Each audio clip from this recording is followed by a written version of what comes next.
Olá pessoal, nesse vídeo a gente vai conhecer um novo teste que é o teste T-Distilled para amostras independentes.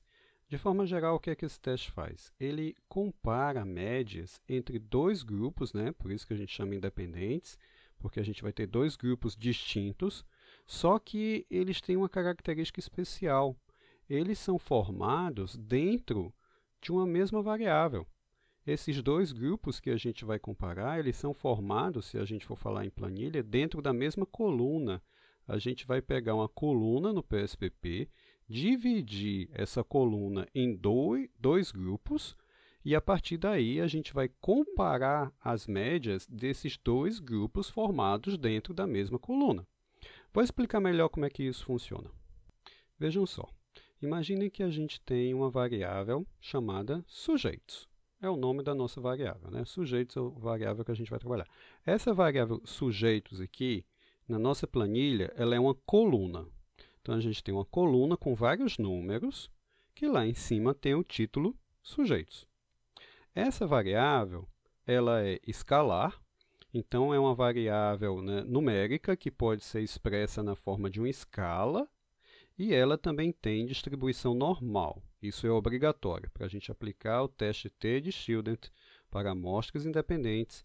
A variável, a coluna na planilha de origem, tem que ser escalar e com distribuição normal, não pode ser de outro tipo.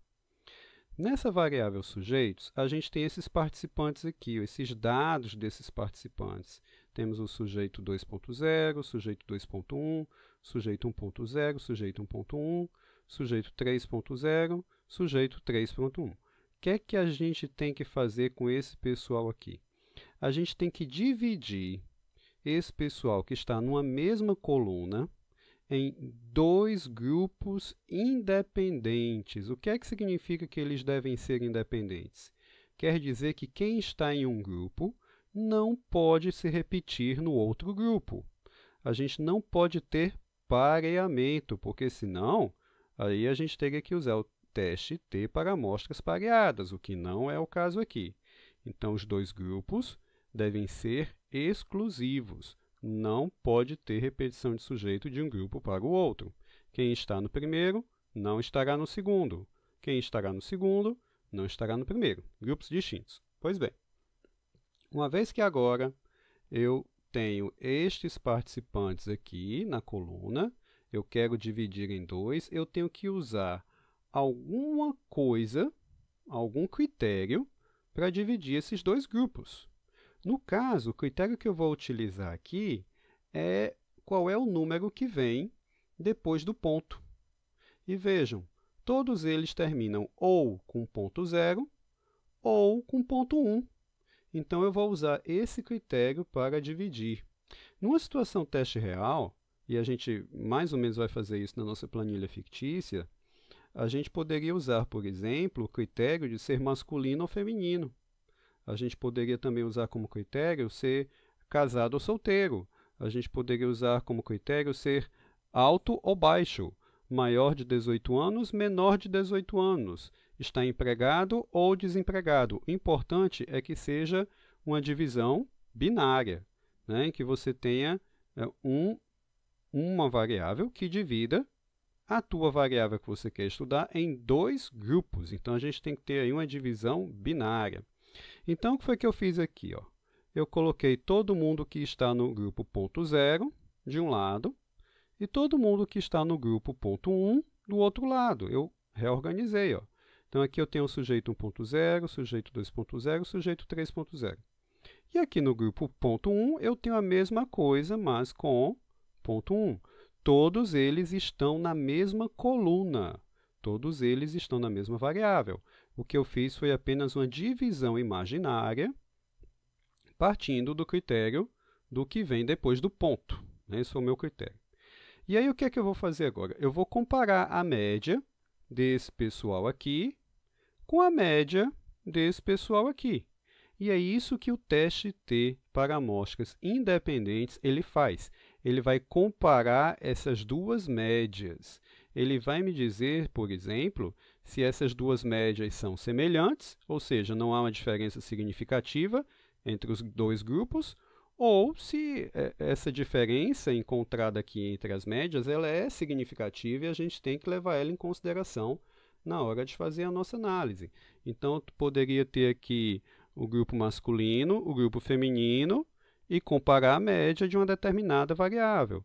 Eu poderia ter o grupo acima de 18 anos, menor de 18 anos e comparar a média entre as variáveis, né? Então, eu preciso de uma variável de origem e uma segunda variável que vai fazer a divisão da variável de origem em dois grupos distintos. Então, vamos sintetizar o que é o teste T de Childen para amostras independentes. Ele é utilizado para comparar a média de um grupo em uma mesma variável com a média dos outros participantes desta mesma variável. Ou seja, eu pego uma variável, divido ela em dois grupos e vou comparar a média entre os dois. Esta variável, que a gente vai trabalhar com ela, precisa ser escalar e ter distribuição normal. Se ela não tiver uma distribuição normal, a gente vai usar um outro teste, que é chamado de Wilcoxon-Mann-Whitney, para amostras independentes. Não é o caso que a gente vai ver aqui nessa disciplina. Aqui vamos trabalhar apenas com variáveis normais. Então, vamos ao nosso passo a passo, né? O que é que a gente precisa fazer para aplicar esse teste? Primeiro, a gente vai checar o que é que a gente quer, né? Queremos comparar médias entre uma divisão em dois grupos de uma mesma variável? Então, vamos entender isso melhor olhando para a nossa planilha. Temos aqui a nossa planilha, vou aqui para a parte de visualização de dados. E vamos utilizar para teste, né, para o nosso exemplo aqui, a variável renda, né? Renda medida em reais. Então, aqui na variável renda, eu tenho o salário dos participantes do nosso estudo, né, que foi feito na empresa fictícia para trabalhar com estresse e ansiedade. Digamos que eu queira, dentro da variável renda, comparar o salário entre homens e mulheres.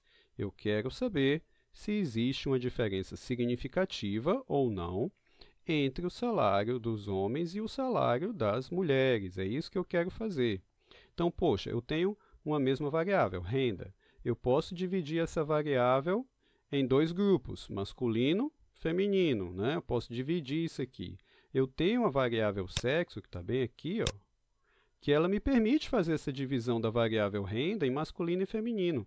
Eu preciso dessa variável categórica nominal para poder fazer a divisão aqui. E essa variável que eu vou usar para fazer a divisão, ela tem que ser binária, né? Ela tem que me dar 0 ou 1. Sim ou não, masculino e feminino, alto e baixo, maior de idade e menor de idade, ou seja, dividir em 2, né, binário. Então, eu posso fazer isso, eu quero descobrir se renda tem diferença entre homens e mulheres, então dá para a gente aplicar, pelo menos até aqui, o teste T de Student para amostras independentes, até porque são excludentes, quem está no masculino não está no feminino, e vice-versa, tem que ter essa excludência. Não pode um participante estar nos dois grupos ao mesmo tempo. Vamos ao próximo passo. A variável é escalar, né? A variável renda, ela sim, ela é escalar. Ela é numérica, né, expressa em números, e esses números apresentam uma formalização das distâncias, ou seja, a distância do 1 para o 2 é igual à distância do 2 para o 3, que é igual à distância do 3 para o 4. Então, a gente tem meio que uma régua, né? Então, ela é uma variável escalar. A variável renda tem distribuição normal? Vamos descobrir. Vamos à nossa planilha, temos aqui a variável renda, eu vou em analisar, estatística não paramétrica, vamos aplicar o teste KS. Vou reiniciar para limpar a memória, seleciono renda, quero testar a distribuição normal, vou apertar OK. Vamos ao nosso output. Aqui no caso, o resultado deu um P, a última linha aqui, ó, o P é a última linha no teste KS, maior do que 0,05.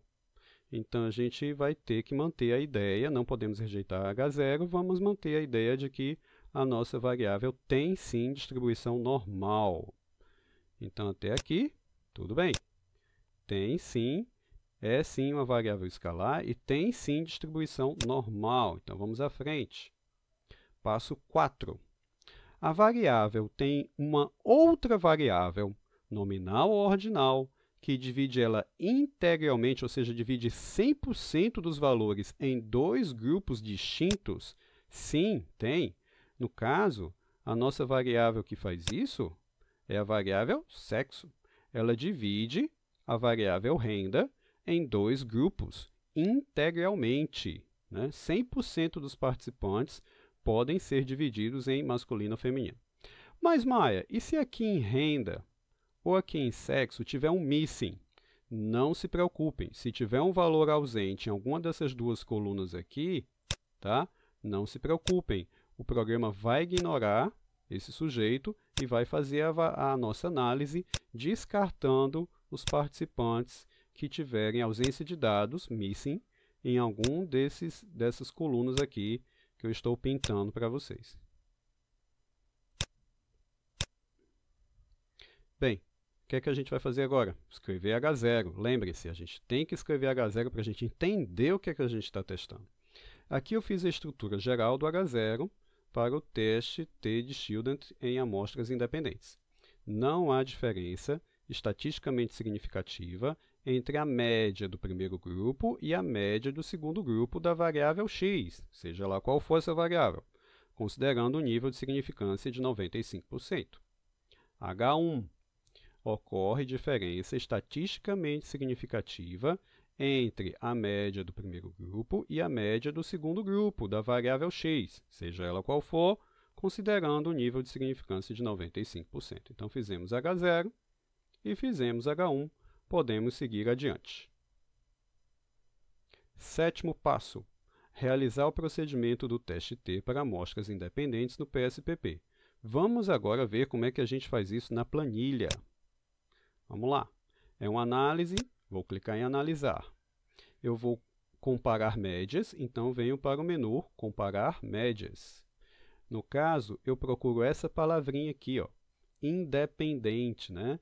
E nessa linha aqui, eu tenho o teste T para as amostras independentes. Então, eu venho para esta linha que está aqui marcado para vocês na tela. Vou clicar. Vou puxar a nossa caixa de texto, ajustar um pouquinho, ficar melhor de vocês verem. Pronto. Bem, primeira coisa que eu vou fazer é reiniciar para limpar a memória, porque eu já andei fazendo algumas contas antes. Vou escolher a variável renda. E a variável renda vai ficar na primeira caixa de texto, essa aqui em cima.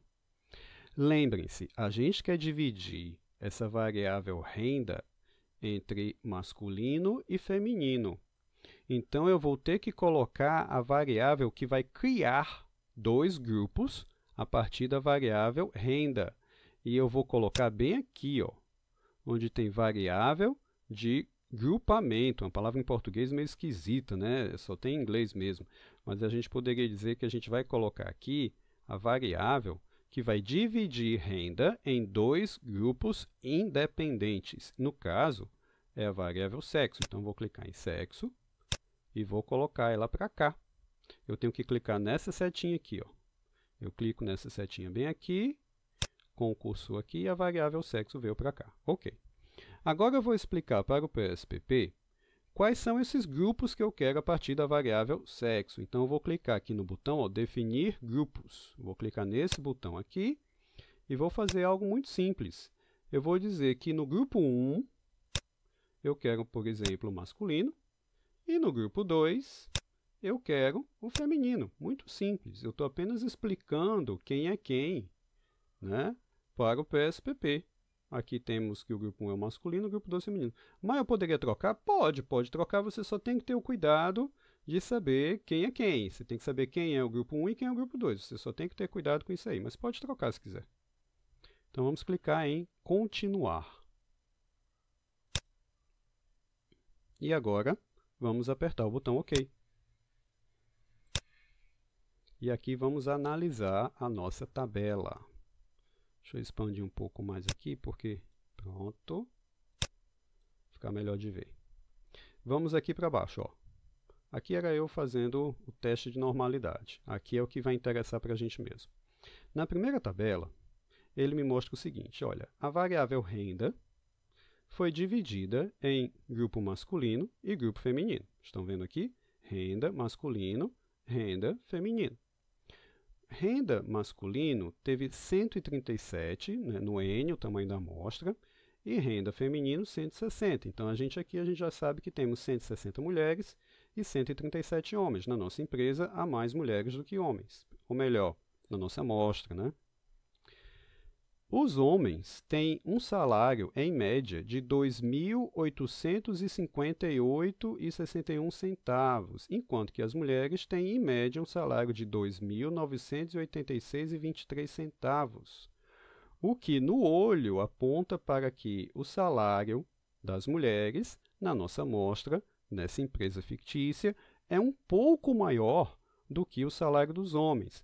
O que a gente tem que descobrir com o teste estatístico é se essa diferença aqui ela é uma diferença que se deu devido ao erro amostral. Lembram que a gente viu o conceito de erro amostral? Ou seja, foi o sorteio que fez isso acontecer fortuitamente, ou isso é uma característica da população, da empresa inteira. Isso é uma característica marcante dentro do nosso grupo, essa diferença aqui entre o salário de homens e o salário de mulheres. É para isso que a gente vai aplicar o teste T para amostras independentes. É para descobrir se isso se dá aleatoriamente, randomicamente, pela forma como o sorteio dos participantes foi feito, ou se é algo tão marcante que pode ser considerado uma diferença representativa da nossa população. E a gente pode sim dizer que o salário, por exemplo, das mulheres, sendo maior, é diferente mesmo na população do salário masculino.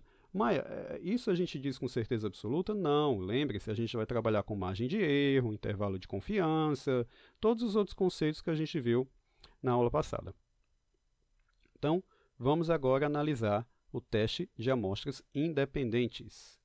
Esse teste aqui, pessoal, ele tem um pequeno passo que a gente precisa fazer antes de chegar à conclusão final, né?